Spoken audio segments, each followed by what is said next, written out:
Terima kasih buat kehadirannya. Kita akan belajar firman Tuhan karena kenapa saya bilang terima kasih? Karena banyak orang di luar sana yang masih sibuk cari ampau, tapi juga ada juga yang sibuk memang kita harus berkunjung ya untuk saling mengakrabkan diri. Ya juga mungkin udah lama nggak ngobrol, jadi ngobrol. Ya kan, ada juga yang ngobrolnya kayaknya udah jauh lah, udah pakai video call aja dan sebagainya. Ya, kita akan belajar firman Tuhan. Layarnya belum keluar yang di sini.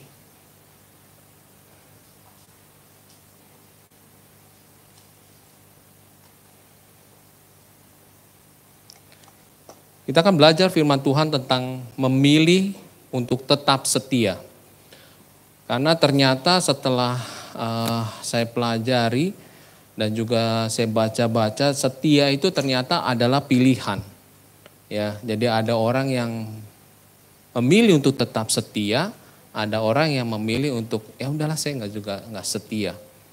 Ya, jadi setia itu bukan suatu paksaan, karena di dalam firman Tuhan juga Tuhan tidak pernah memaksa, kamu harus setia, ya, kamu harus mengikuti aku dan sebagainya. Tetapi semua itu adalah pilihan, termasuk dalam pekerjaan, bisnis maupun pelayanan kita.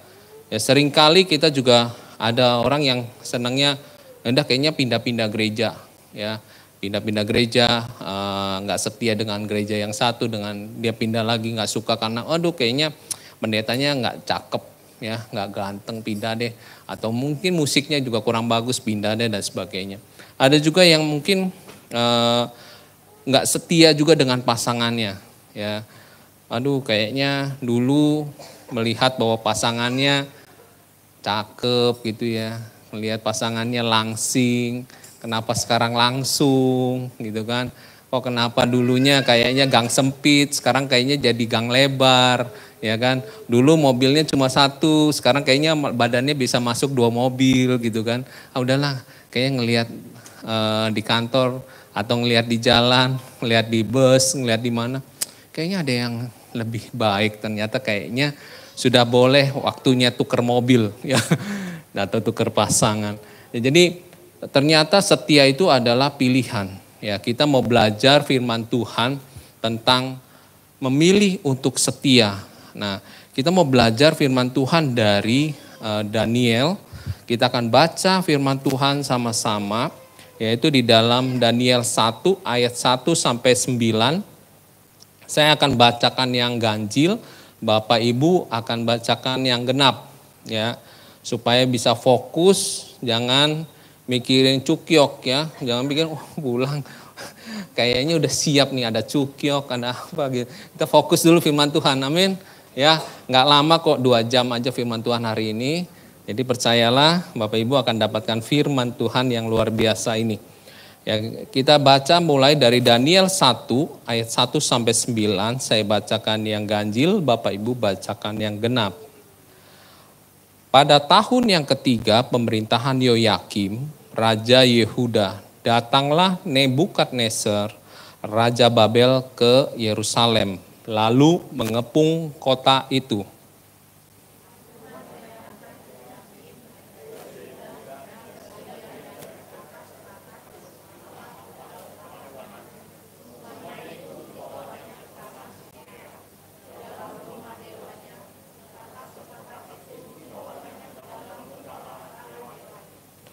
Lalu raja bertitah kepada Aspenas, kepala istananya, untuk membawa beberapa orang Israel. Saya ulangi lagi, beberapa orang Israel. Jadi tidak banyak ya, hanya beberapa orang Israel yang berasal dari keturunan raja.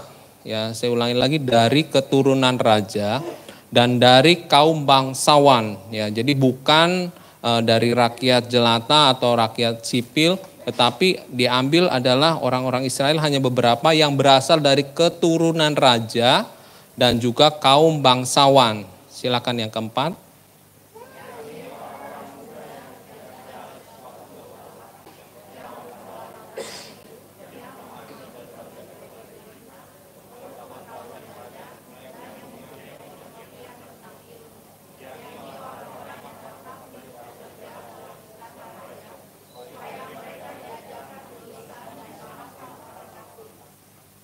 Oke, jadi saya ulangi juga, selain bangsawan, keturunan raja, ditambah lagi adalah orang-orang muda, ya, orang-orang muda yang tidak ada sesuatu cela, yang perawakannya baik, yang memahami berbagai-bagai hikmat, pengetahuannya banyak dan sebagainya, ya.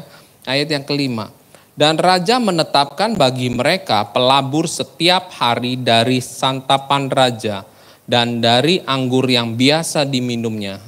Mereka harus dididik selama 3 tahun dan sesudah itu mereka harus bekerja kepada raja.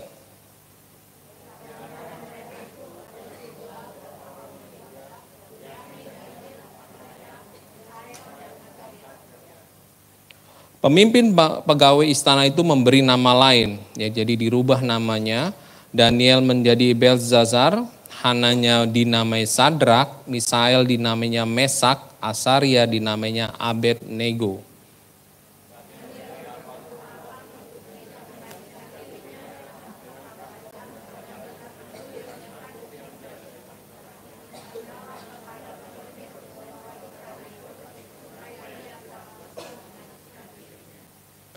Maka Allah mengaruniakan kepada Daniel kasih dan sayang dari pemimpin pegawai istana itu.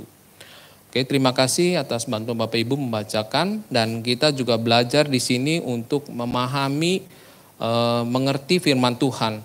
Ya, di ayat ke-8 sangat penting sekali bahwa Daniel berketetapan, artinya adalah Daniel yang memutuskan untuk tidak menajiskan dirinya dengan santapan raja. Dan dengan anggur yang biasa diminum raja, dimintainya lah kepada pemimpin istana itu supaya ia tidak usah menajiskan dirinya. Ya, terima kasih buat firman Tuhan, dan kami percaya bahwa di sini seperti yang disampaikan dalam firman Tuhan bahwa setia itu adalah pilihan, Bapak Ibu. Jadi bagaimana kita mau hidup itu seperti apa? Kita mau hidup, ya udahlah terserah aja, saya mau hidup seenak saya aja. Atau hidup saya mau teratur, atau mau hidup takut akan Tuhan. Next slide-nya bisa tolong. Di sini saya sampaikan bahwa setia adalah pilihan, yang tadi disampaikan di dalam ayat yang ke-8 adalah makanan dan minuman. Ya, jadi di dalam ayat yang ke-8 bahwa Daniel berketetapan untuk tidak menajiskan. Ya, jadi berketetapan itu yang seperti disampaikan bahwa itu adalah pilihan. Seperti hidup kita juga sama. Kita mau seperti apa sih? Kadang-kadang kita melihat bahwa kok kenapa ya si ini kok kelakuannya begini ya? Kenapa ada teman-teman kita yang hidup takut akan Tuhan? Ada yang kenapa kok hidupnya makanannya sembarangan, ada yang hidupnya taat dan sebagainya. Kalau kita lihat di dalam kitab Daniel ada 3 yang difokuskan dalam Daniel untuk kesetiaannya kepada Tuhan, yaitu makanan dan minuman. Makanan dan minuman itu berbicara tentang pekerjaan, bisnis, makanan yang kita makan dan minuman dan sebagainya, itu adalah pilihan, Bapak Ibu. Kita mau memilih pekerjaan seperti apa yang membuat kita sukses ataupun membuat kita makin hari makin jauh dari Tuhan. Itu semua adalah pilihan. Seringkali ada beberapa teman saya atau beberapa orang yang mengatakan, ya mau gimana ya, maunya saya sih nggak begini, tapi bos saya begini. Ya mau gimana ya, saya sih nggak mau melakukan double book, nggak mau melakukan penggandaan buku. Ya, penggandaan buku itu bukan berarti fotokopi, bukan ya. Artinya pembukuannya ada 2. Ya, pembukuan yang benar dan pembukuan yang nggak benar ya. Jadi kalau orang pajak datang kita kasih yang permainan ya, buku-buku yang istilahnya accountingnya diatur-atur, pajaknya diatur supaya apa? Pembayarannya atau setoran pajaknya rendah. Atau juga bagaimana caranya memainkan bahan-bahan. Ya, bahan-bahan misalnya contoh, udahlah dikasih bahan-bahan yang jelek aja, atau dikasih bahan-bahan yang ya ini agak beracun tapi nggak mematikan lah, nggak apa-apa lah. Ya, ada juga kalau Bapak Ibu sering dengar gitu ya, oh pakai borak lah, pakai apa dan sebagainya. Ada orang-orang yang melakukan seperti itu. Sedangkan orang yang takut Tuhan harusnya adalah melakukan hal-hal yang benar. Betul ya Bapak Ibu ya? Hidup yang takut akan Tuhan, setia, itu adalah pilihan. Kita mau memilih seperti apa. Seringkali saya pernah menegur, yang kamu lakukan itu salah loh di kantor itu. Ya tapi mau gimana, kalau saya lapor, saya akan dipecat. Tapi kalau saya juga kasih masukan kepada atasan saya, mungkin saya akan diminta keluar. Atau mungkin pekerjaannya itu sibuk akhirnya melupakan Tuhan. Ya, sibuk ya, udah pokoknya yang penting kerja sampai minggu pun ya udahlah nggak apa-apa deh. Kerja aja, fokus kerja sampai melupakan Tuhan. Apakah itu yang disebut dengan setia? Semua itu adalah pilihan Bapak Ibu. Jadi nggak ada Tuhan bilang bahwa ya kamu harus kerjakan ini, kalau enggak kamu juga pasti nggak akan ada pekerjaan. No, semua itu pilihan. Daniel itu memilih untuk apa? Memilih makanannya dan minumannya dengan benar. Supaya apa? Supaya hidupnya benar. Demikian kita juga apa? Dalam pekerjaan, bisnis dan juga makanan yang kita minum dan minuman yang kita minum itu juga harus benar. Karena kalau tidak, itu akan mempengaruhi semua siklus kehidupan kita. Untuk kita tetap setia itu sulit gitu. Ya. Jadi tolong kita juga melihat bahwa jangan ya udah saya yang penting ke gereja aja deh. Saya udah cukup deh ke gereja. Tapi kehidupan sehari-harinya tanpa pernah kita perhatikan. Karena kalau setia di dalam Tuhan, Daniel itu bukan cuma sekedar beribadah. Jadi poin yang ketiga, dia beribadah. Tapi selain itu, dia melihat dari kesehariannya dia.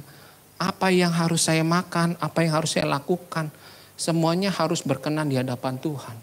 Karena semua yang saya lakukan itu, ujung-ujungnya adalah menunjukkan kesetiaan kita kepada Tuhan.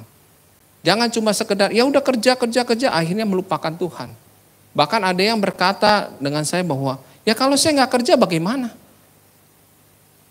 Kalau saya nggak bisa kerja begini bagaimana? Saya katakan bahwa kesuksesan Bapak Ibu, kesuksesan saya dan kesuksesan semua, itu bukan ditentukan dengan apa kerja kerasnya kita, no. Tapi Tuhan yang menentukan.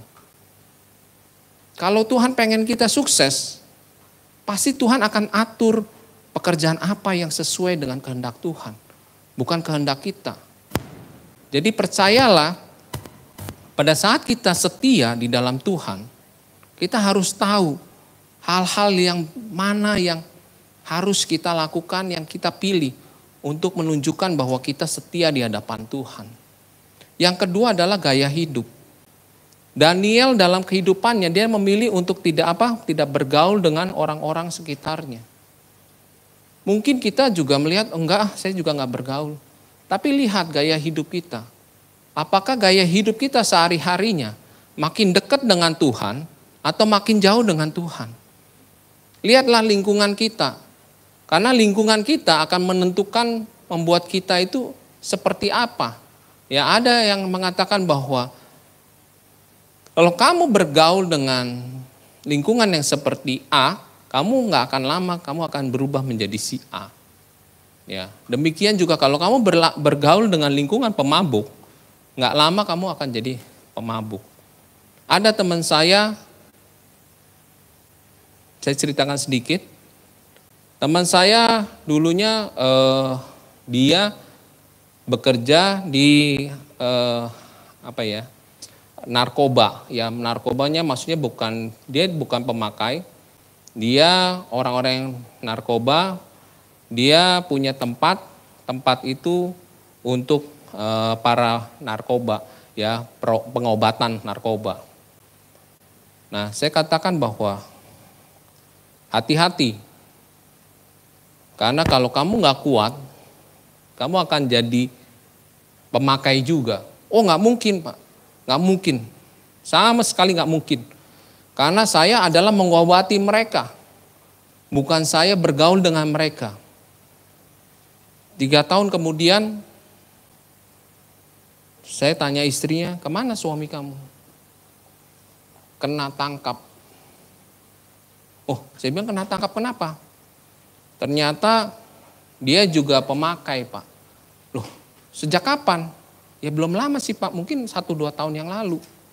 Artinya waktu saya kasih masukan, waktu saya kasih teguran, itu belum pakai.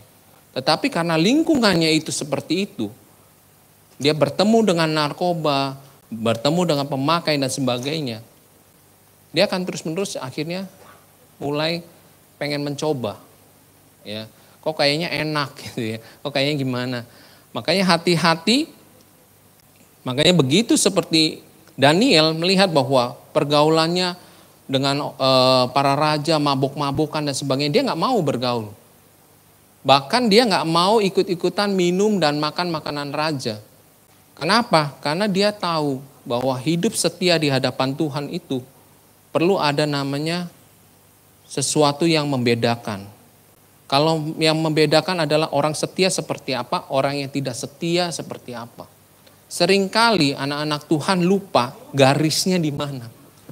Ya, bahkan ada orang yang mengatakan bahwa saya pengen membuat teman saya bertobat. Ya, banyak ya yang seperti itu ya. Wah, saya pengen Pak jadi penginjil. Hati-hati Bapak Ibu. Karena apa? Karena kalau kita tidak kuat dan kita juga tidak punya komunitas yang benar, kita komunitasnya cuma satu di sana. Bukan kita yang membuat mereka bertobat, bahkan mereka yang akan membuat kita jatuh dalam dosa. Yang ketiga, setia adalah tentang masalah beribadah. Di sini Daniel menunjukkan bahwa dia setia untuk tetap beribadah kepada Tuhan. Itu pilihan Bapak Ibu. Ya, jadi jangan, oh enggak saya beribadah itu udah ikut orang tua aja. Orang tua beribadah, saya ikut beribadah. Orang tua nggak beribadah, saya nggak beribadah. No. Untuk menunjukkan kesetiaan kepada Tuhan, kita harus tahu bahwa kepada siapa kita beribadah dan untuk apa kita beribadah. Daniel benar-benar tahu bahwa kenapa saya harus beribadah kepada Tuhan. Kenapa Tuhan harus saya sembah dan doa sehari 3 kali. Bapak Ibu harus temukan itu. Supaya apa? Supaya Bapak Ibu bisa setia di hadapan Tuhan. Karena pada saat Bapak Ibu tidak menemukan manfaat atau sesuatu yang berguna atau sesuatu yang membuat Bapak Ibu atau saya sendiri membuat bahwa saya harus beribadah kepada Tuhan, maka beribadah itu akan seperti formalitas atau liturgi saja. Banyak yang sudahlah, kayak udah latah ya. Pokoknya kalau minggu ya ke gereja. Mau gimana? Ya minggu kalau nggak ke gereja dicari gembala. Minggu kalau nggak ke gereja pasti ditanyain sama anak. Kok nggak ke gereja? Atau mungkin ditanyain tetangga. No. Beribadah itu berbicara tentang kesetiaan kita kepada Tuhan. Karena pada saat kita menemukan itu, maka apapun rintangan, apapun godaannya, kita akan setia kepada Tuhan. Amin. Karena kalau kita belum menemukan itu, percayalah Bapak Ibu, begitu hujan sedikit, nanti aja deh, ibadahnya sore aja. Pagi kan hujan Tuhan, ibadah sore. Begitu sore, makin parah, tadinya rintik, sekarang hujan gede. Ya kan, Tuhan Maha tahu. Ya, yang penting saya ikutin YouTube-nya, ya kan. Jadi temukan kenapa kita harus beribadah kepada Tuhan. Pada saat kita temukan alasan itu yang akan membuat kita setia kepada Tuhan. Daniel menemukan bahwa dia kalau enggak beribadah kepada Tuhan, enggak berdoa, dia merasa bahwa dia enggak bisa apa-apa. Dia tidak bisa mengerti apapun. Bahkan Daniel berkata bahwa semua hikmat yang saya dapatkan bukan daripada saya, tetapi semuanya berasal daripada Tuhan. Makanya pada saat ditandingkan dengan para ahli-ahli, ya, semua yang ahli-ahli yang bisa melihat, menerjemahkan mimpi dan sebagainya, pada saat diberikan mimpi yang raja katakan bahwa saya nggak mau cerita mimpinya. Ya, Nebukadnezar mengatakan bahwa saya nggak mau cerita. Coba sampaikan cerita mimpi saya seperti apa. Semua para ahli-ahli bingung, gimana saya mau jelaskan mimpinya kalau saya tidak tahu mimpinya raja. Tapi Daniel mengerti akan hal itu. Kenapa? Karena Daniel berhubungan dengan Tuhan senantiasa. Ini yang akan membuat kita semakin hari semakin setia kepada Tuhan. Karena once kita nggak mengerti tentang manfaat atau apa dampaknya dari kita beribadah kepada Tuhan, maka kita dengan mudah kita tidak mau beribadah. Kenapa? Godaannya banyak sekarang. Di dalam handphone kita bisa nonton semua channel ibadah. Betul ya Bapak Ibu ya. Tinggal pilih mau pendeta G, gereja A, gereja B, semuanya ada. Tinggal ketik YouTube, ya pilih icon YouTube, pilih GBI apa, GBI ini, GBI, semuanya ada di sini. Tapi apakah kita bisa beribadah dengan benar melalui ini? Saya udah coba, susah. Saya serius aja. Banyak godaannya. Oh iya, belum kerjain ini, tinggal pendetanya mah cerita, saya mah kerja. Ya, pendetanya udah serius-serius nih, teriak-teriak di sini, sayanya mah lagi nyapu, lagi apa, keganggu, kedistract semuanya. Karena beribadah yang benar adalah datang ke rumah Tuhan, benar-benar mencari hadirat Tuhan dan mendengarkan firman Tuhan. Dan rasakan dan dapatkan manfaatnya firman Tuhan itu. Maka dari situ Bapak Ibu akan semakin hari semakin setia beribadah kepada Tuhan. Amin. Ini ada upah setia. Nah ini yang paling penting Bapak Ibu. Karena biasanya dapat angpau kan ya di Sincia. Nah sekarang bukan angpau tapi dapat upah dari Tuhan. Ya, upah kesetiaan.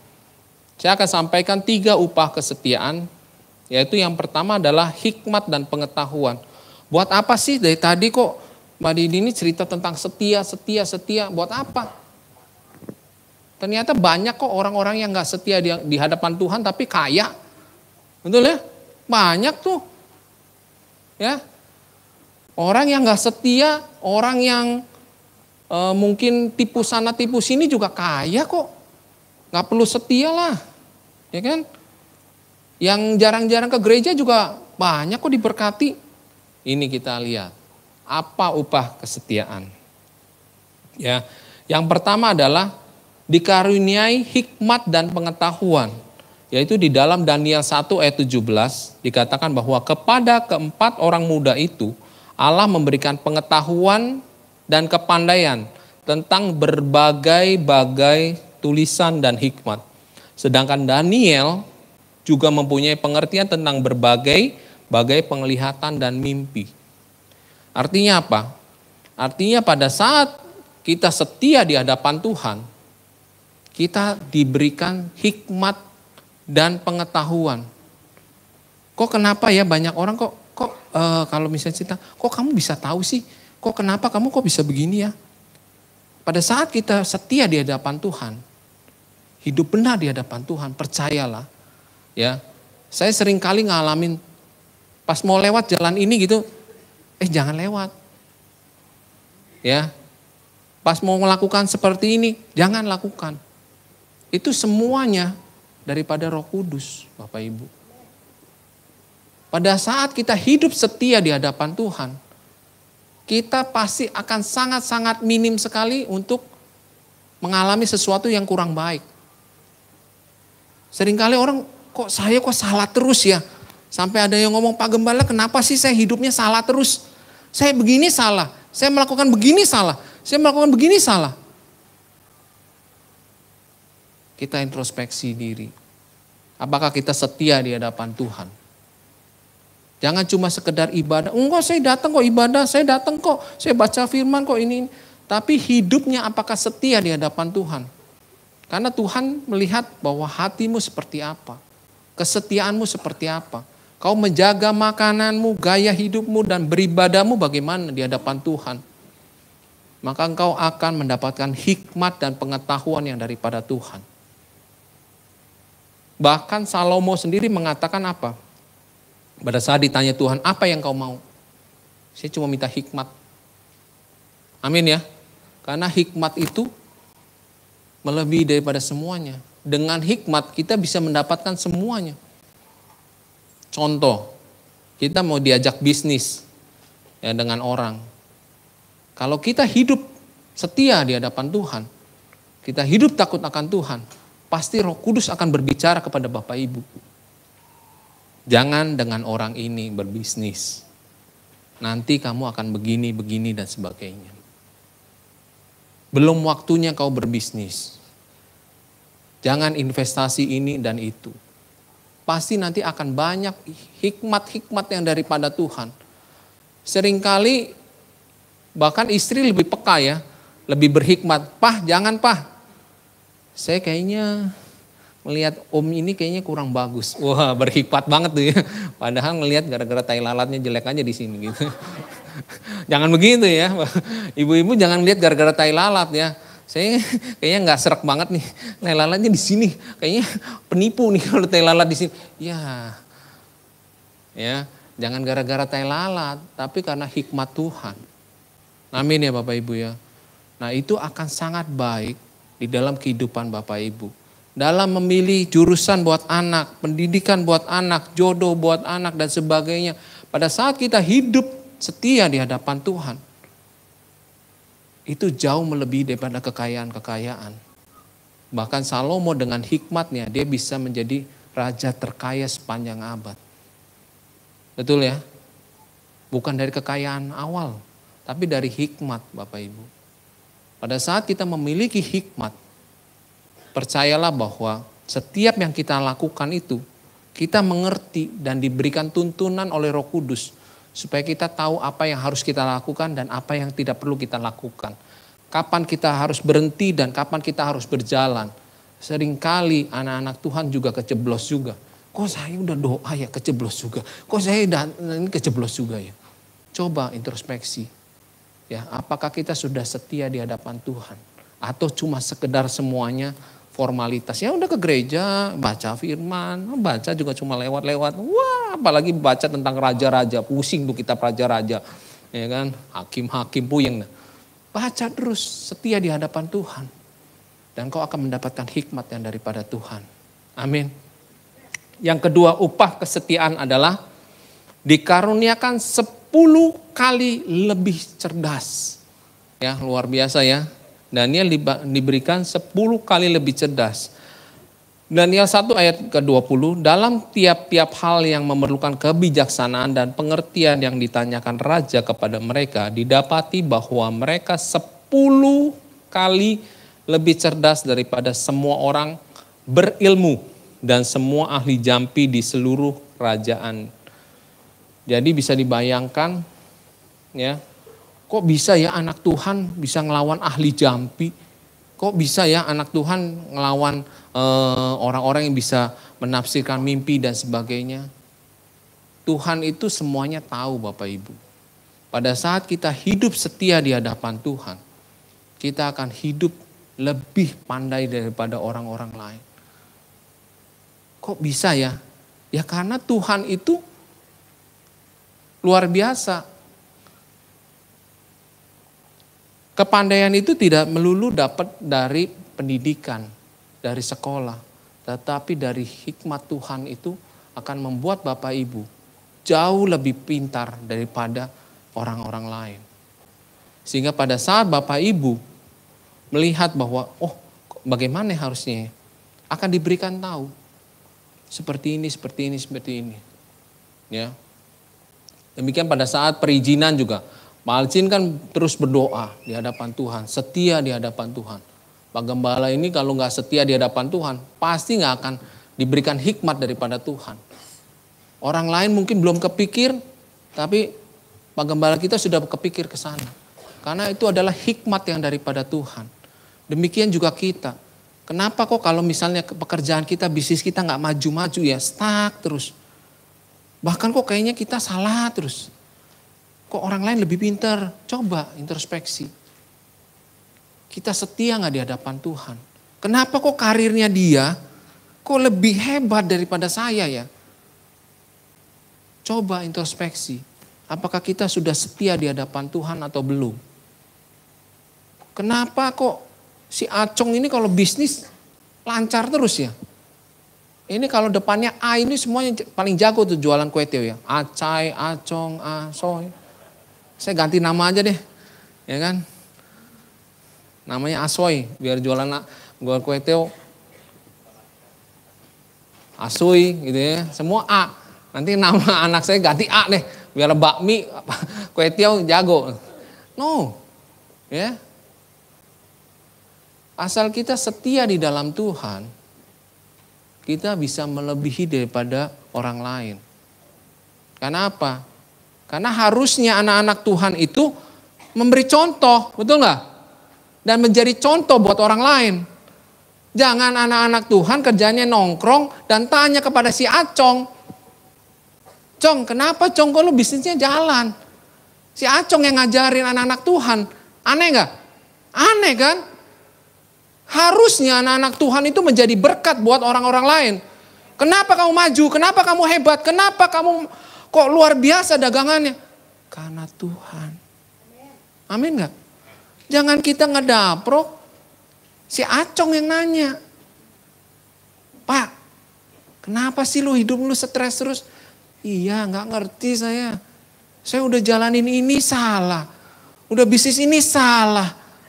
Anak juga ngelawan melulu. Punya menantu gak nurut. Hidup gua susah. Lah gimana kita mau jadi berkat? Coba kalau hidupnya begitu. Bisa gak jadi berkat? Gak bisa. Tapi pada saat hidup kita diberkati, sukses. Ya kan, orang-orang melihat kita. Orang-orang datang, datangnya ke rumah si ini. Kenapa? Wih luar biasa. Semenjak dia ikut Tuhan, wah kata-katanya luar biasa nggak? Nggak perlu pakai ayat, Bapak Ibu. Amin nggak? Kadang sok-sokan gitu, entar. Menantunya datang sini gue kasih ayat. Nyarinya lama. Kemarin gembala kasih ayat mana ya nggak nemu. Ayat itu ada di dalam hidup Bapak Ibu. Mama kok berubah ya? Ya, semenjak ikut Tuhan. Udah itu doang kata-katanya. Cukup. Kok iya ya? Daniel menjadi saksi Tuhan. Bahkan berkata apa? Di firman Tuhan dikatakan bahwa semuanya harus menurut kepada Allahnya Sadrak, Mesak, dan Abednego. Tidak ada yang boleh melawan. Semua harus tunduk kepada Allahnya. Itu baru namanya anak-anak Tuhan. Jangan anak-anak Tuhan yang konseling kepada orang-orang dunia. Seringkali begitu, betul nggak Bapak Ibu? Ya, orang-orang anak-anak Tuhan yang tanya, Cong, kenapa sih lu jago banget jualan kue tiaw? Iya, dia nanya. Ya kan, lu ke Gunung Kawi ya Cong? Anak-anak Tuhan yang nanya, Gunung Kawi dari sini berapa jam? Ya nanya, Gunung Kawinya di sebelah mana Cong? Lu duduk di bawah pohon ya Cong? Ya, pasti Bapak Ibu yang pernah ke sana tahu. Itu ya yang ada kantil kuningnya ya, nungguin begini ya Cong. Anak-anak Tuhan, waktunya menunjukkan bahwa saya berubah, saya diberkati. Saya beda dengan orang-orang dunia. Semenjak apa? Semenjak saya ikut Tuhan. Semenjak saya beribadah kepada Tuhan. Semenjak saya hidup setia kepada Tuhan. Omongannya cuma simpel aja Bapak Ibu. Gak usah pakai ayat macam-macam. Kalau gak hafal, repot nanti salah lagi. Ngomong aja, lu hidup aja setia sama Tuhan. Bagaimana? Udah setianya sama Tuhan. Ini contohnya, emak nih. Wih keren kan. Jangan kebalik, jangan ikut kayak emak hidup susah. Ya ngomongnya bukannya membangun ya. Jangan kayak emak nih. Ya, jangan. Semenjak emak setia sama Tuhan. Kamu lihat. Apa yang Tuhan kerjakan di hidup emak. Apa yang Tuhan kerjakan di hidup papa. Apa yang Tuhan kerjakan di hidup mama. Harus seperti itu. Cuma simpel kok. hidup setia. Amin. Ya, yang ketiga.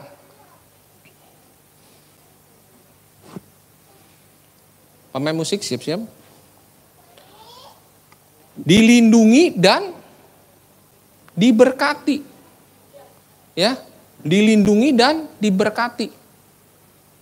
Jadi, kalau anak-anak Tuhan pada saat hidup setia, percayalah Bapak Ibu, hidupnya akan dilindungi dan diberkati.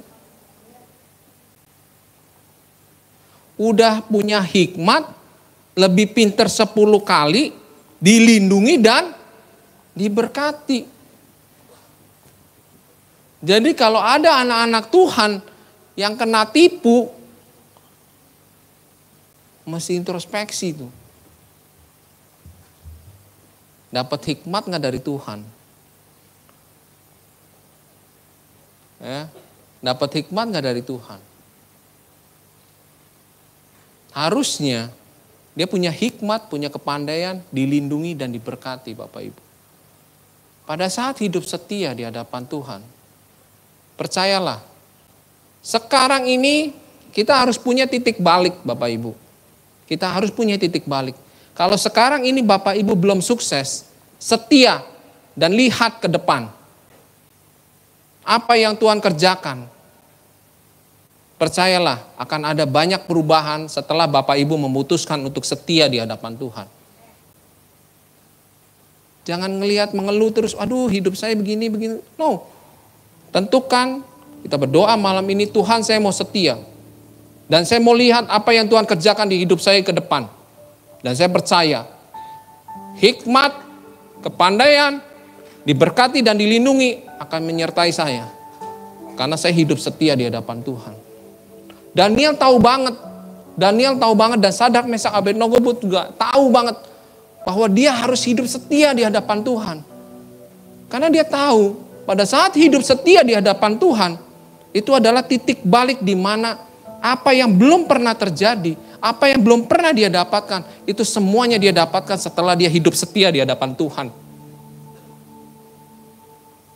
Jangan cuma doa Tuhan berkati. Aduh Tuhan, saya punya ini jatuh tempo. Aduh Tuhan, gimana ya?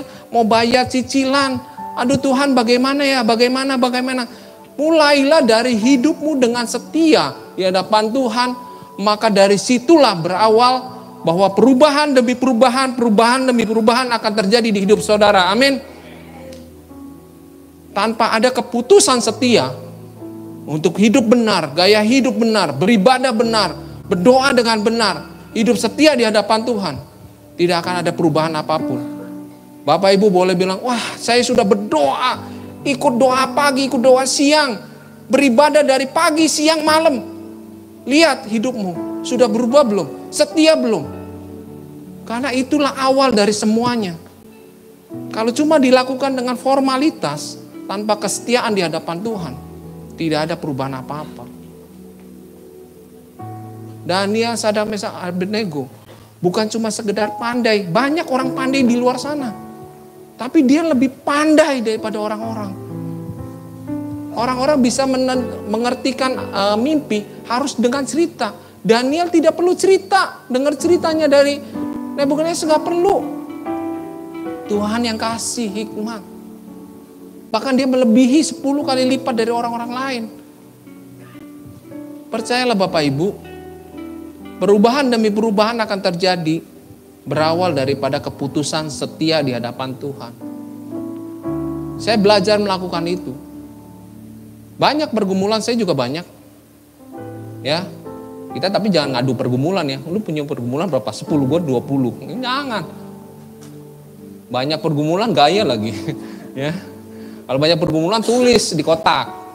Tulis di doa. Ya. Kalau banyak pergumulan semakin setia. Banyak pergumulan semakin setia. Jangan cari teman buat gosip. Banyak pergumulan semakin dengkul jadi kaki. Cari Tuhan, setia.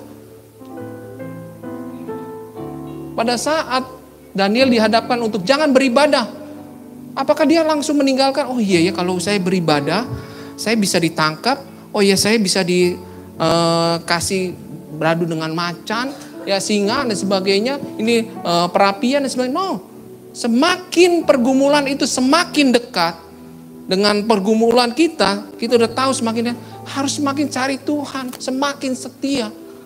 Dan lihatlah perubahannya. Amin Bapak Ibu. Jangan kalau pergumulannya semakin dekat semakin enggak, kayaknya gue cari si Acong aja deh. Kayaknya Tuhan udah gak ada suara. Loh Tuhan, sorry ya Tuhan, gue mundur aja, gue cari si Acong. Gue ke Gunung Kawi aja. No. Tetap setia. Memilih untuk tetap setia. Karena Tuhan akan melihat. Ya, seringkali saya men-challenge hidup saya. Ya, saya udah tahu ini deadline makin ngeri nih. Ya, ada deadline yang makin dekat dengan pergumulan saya nih. Tapi saya mau tetap setia sampai titik di mana saya mendekati deadline itu. Saya percaya. Ya, anak saya juga tahu pergumulan saya. Ya, deadline-nya sudah dekat banget. Ya, bulan 6 itu udah ada deadline-nya. Ya, sekarang udah bulan 2. Tapi semakin dekat saya semakin mencari Tuhan. Semakin saya berlutut di hadapan Tuhan. Karena saya tahu Tuhan saya adalah Allah yang setia. Amin. Tidak pernah kita dikecewakan sedetik pun. Makanya Bapak Ibu, ayo setia di hadapan Tuhan. Amin. Ya, kita nyanyikan satu lagu. Lagu ini luar biasa. Kita kalau lihat kata-katanya, ya, nanti dulu. Coba dibaca kata-katanya, lihat.